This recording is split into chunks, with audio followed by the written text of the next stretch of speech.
You know, it feels like every time you turn on the news, there's another story about a major flood.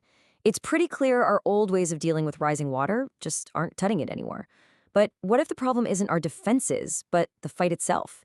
Today, we're going to dive into a really fascinating idea called natural flood management. It's a total shift in thinking that's all about working with water instead of against it. So let's just start with a big, kind of mind-bending question. What if our entire centuries-long war against water has been the wrong strategy all along? I mean, what if the solution isn't about building bigger, stronger walls, but about learning to think a little more like a river? To really get where we're going with this, we first have to understand where we've been. And for generations, our go-to answer for flooding has been built on one thing: concrete. The philosophy was super simple: see water, get rid of it, as fast as humanly possible.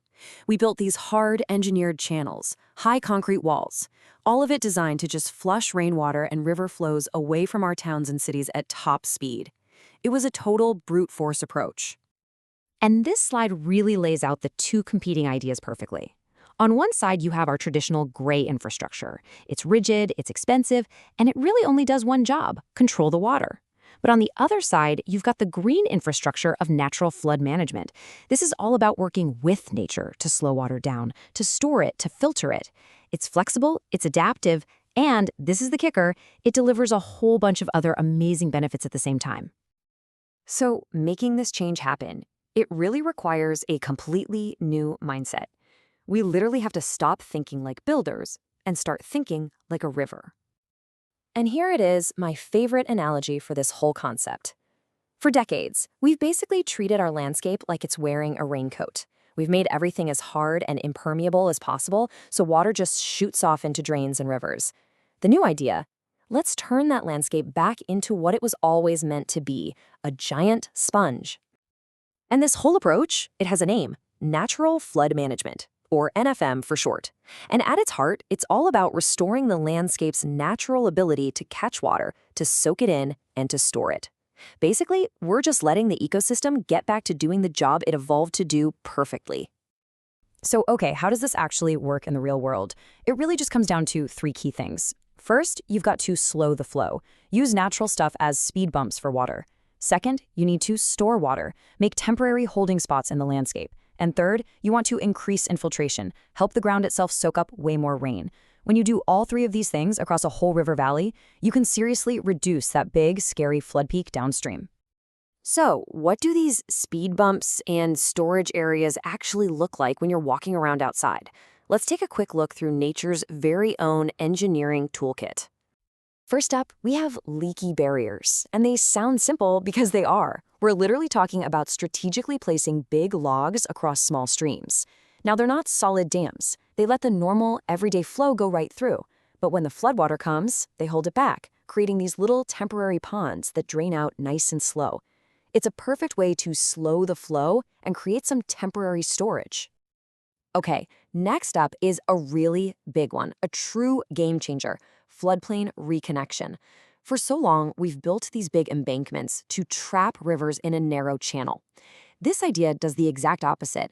You strategically take down those banks in safe places, and you let the river do what it wants to do during a flood: spill out onto its natural floodplain. This is the ultimate way to store massive amounts of water safely, keeping it far away from people's homes. And of course, we have to talk about trees. Planting woodlands, especially along riverbanks and across hillsides, is a huge part of NFM. The leaves and branches catch the rain before it even hits the ground, and then the root systems open up the soil, which just boosts its ability to soak up water like crazy. So trees are amazing at both slowing the flow and increasing infiltration. And finally, we can't forget the soil itself. By working with farmers to make simple changes, like plowing across a slope instead of up and down it, or planting certain crops to protect the soil, we can dramatically improve its health. This turns entire fields into much better sponges, which means way less water runs off into the rivers in the first place.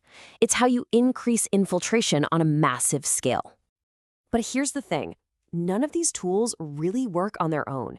To make a real difference, NFM can't just be an environmental project.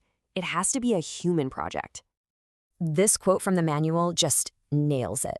A few leaky logs in one little field isn't going to stop a whole town from flooding. You need a whole network of these interventions all across the landscape. And to get that, you need a network of people all working together. And this just shows you the sheer scale of that teamwork. It's amazing, really. You need government agencies for the funding and the rules. You absolutely need the farmers and landowners who know their land better than anyone. You need conservation groups, university researchers doing the monitoring, and, so critically, you need the local communities who live with the flood risk every day. Success is all about getting all these people in the same room, all pulling in the same direction. And that common goal, it often ends up being way bigger than just flood control. And that brings us to the final, and I would argue, the most powerful part of the entire NFM story, the co-benefits. The real magic of NFM is that you get so much more for your money than just flood protection. That new forest doesn't just slow down water, it becomes a home for wildlife and it sucks carbon out of the atmosphere. Reconnecting a floodplain doesn't just store water, it creates these beautiful wetlands that clean up pollution. NFM is this incredible holistic solution. You're building resilience not just to flooding, but to climate change and biodiversity loss at the same time. Which leaves us with a final thought. Natural flood management proves that by copying and restoring nature's own processes, we can solve some of our biggest challenges. And we can do it more effectively, more cheaply, and with way more benefits than our old concrete way of thinking. It really makes you wonder, if this is what we can accomplish for flooding, what else could we achieve if we finally started working with our planet instead of against it?